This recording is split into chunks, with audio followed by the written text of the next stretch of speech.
Well, good morning, ladies and gentlemen. And today we're going to talk about the snow we had back in January of 1996. Now, I know it's not a big deal for those of you from the Midwest, but I was a Louisiana boy, and snow was something I didn't get to see a lot.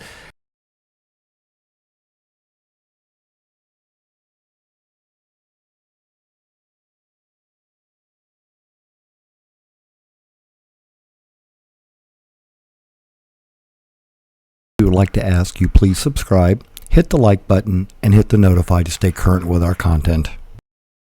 And then we had one of my airplanes down in Louisiana. We had to fly down and change out the engine.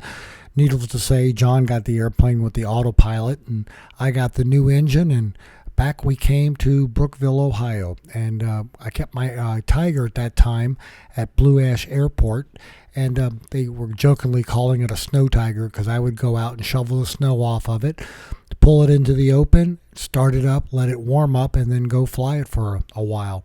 So they called it the Snow Tiger at Blue Ash for a while. And it was a novelty for me to see snow in the subdivision, see my car parked in snow, going up to Brookville, Ohio, John's car's parked in the snow, the house in the snow. Again, snow was a novelty for me, so I hope you enjoy all this snow from January of 1996. Thanks so much for watching.